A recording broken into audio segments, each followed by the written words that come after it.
Hello friend, मैं हूं Amit Olkar, NISM qualified research analyst and finance content creator. NTPC green energy का stock हमारा आज टॉपिक है दोस्तों। उसके बारे में हम डिटेल में स्टॉक एनालिसिस करेंगे। हम जानेंगे स्टॉक का फंडामेंटल एनालिसिस, स्टॉक के P ratio, earning per share क्या है, उसकी फेयर वैल्यू क्या है और स्टॉक का share holding pattern, return on equity.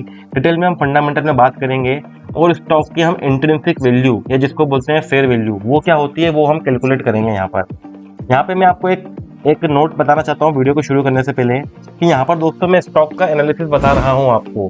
मतलब मैं आपको यहाँ पे स्टॉक रिकमेंडेशन नहीं कर रहा हूँ, ना ही मैं आपको ये बोल रहा हूँ कि स्टॉक का बाय करो सेल करो। मतलब स्टॉक टिप्स नहीं दे रहा हूँ, इट इज ओनली एनालिसिस है। वो भी जो मनी कंट्रोल या वैल्यूएशन रिसर्च जो वेबसाइट पे हम आगे जाएंगे, उस वेबसाइट पे जो डेटा अवेलेबल है फाइनेंशियल डेटा, जनरली ये वेबसाइट काफ़ी ट्रस्टेड है इंडिया में। तो इन डेटा को हम एनालिसिस करेंगे और उसके साथ से आप अपना डिसीजन लीजिएगा कि आपको क्या करना चाहिए, इस स्टॉक में आगे कंटिन्यू करना चाहिए नहीं करना चाहिए। मैं आपको सिर्फ यहाँ पे एनालिसिस करूंगा, कोई रिकमेंडेशन, कोई स्टॉक के टिप्स बाय सेल करने की आपको मैं नहीं दे रहा हूँ यहाँ पर। तो वीडियो बहुत ही इंपॉर्टेंट होने वाला है। दूसरी मेरी आपसे रिक्वेस्ट ये है कि वीडियो को आप अंत तक जरूर देखिएगा। देखिए, आप आधा अधूरा इन्फॉर्मेशन अगर लेंगे तो हो सकता है कि आपके इन्वेस्टमेंट में वो काफ़ी जल्द आगे चल के कुछ फिक्स डिसीजन आप ना ले पाए। तो वीडियो को पूरा देखिएगा, ये आपको लॉन्ग टर्म में इन्वेस्टमेंट डिसीजन बनाने में काफ़ी मदद करेगा। तो चलिए वीडियो को शुरू करते हैं।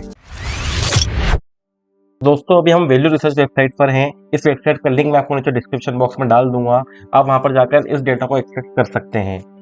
अगर आप देखेंगे स्टॉक का जो पी रेशियो है वो है 258.14 का। ये बिल्कुल लेटेस्ट फिगर है एज ऑन 21 फरवरी। के साथ में इंडस्ट्री पी अगर आप देखेंगे तो वो है 39.97। पी रेशियो का मतलब ये होता है दोस्तों कि investors how much amount they are willing to pay for one stock of price.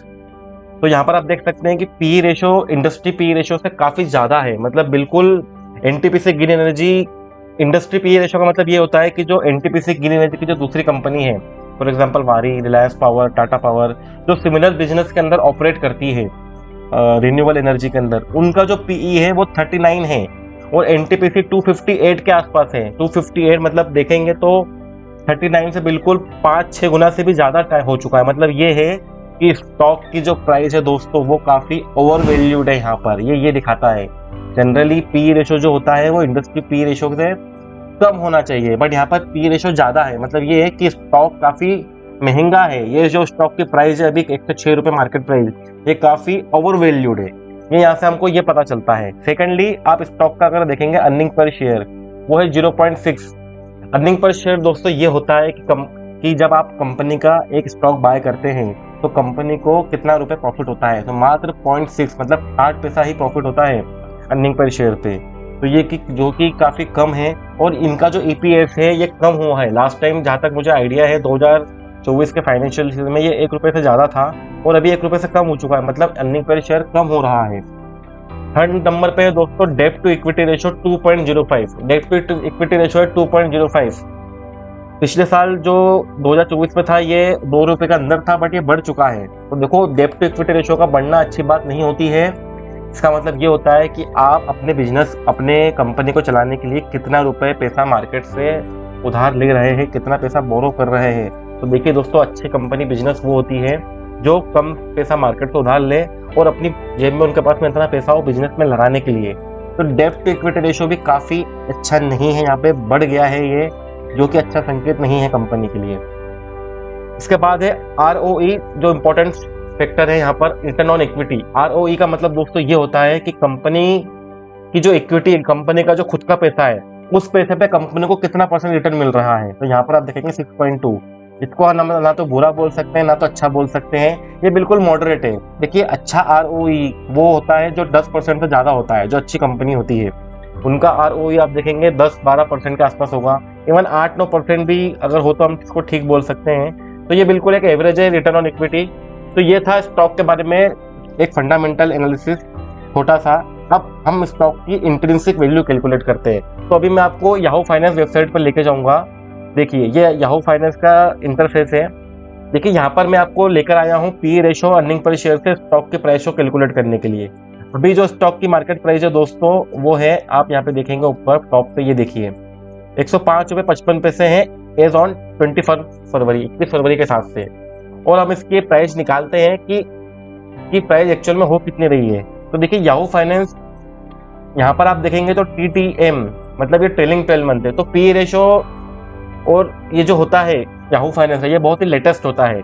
वैसे तो वैल्यू रिसर्च पे भी यहाँ पर पी रेशो मैंने आपको अभी दिखाया है, EPS और पी रेशो ये देखिए 258 था और 0.6 था। बट ये जब उनका लास्ट टाइम जब रिजल्ट आया हुआ ये तब का था। जो है याहू फाइनेंस का ये बिल्कुल लेटेस्ट है, TTM ट्रेलिंग 12 मंथ। तो इसके हिसाब से हम कैलकुलेट करते हैं कि स्टॉक की प्राइस कितनी होनी चाहिए।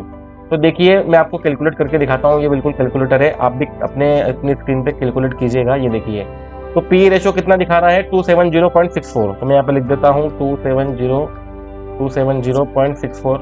इसको हम मल्टीप्लाई करते हैं 0.39, ये वाला जो फिगर है हमारा अर्निंग पर शेयर, ये देखिए इससे, तो मल्टीप्लाई बाय 0.39 तो कितना आया ये देखिए 105 रुपये 54 पैसे के आसपास आया है।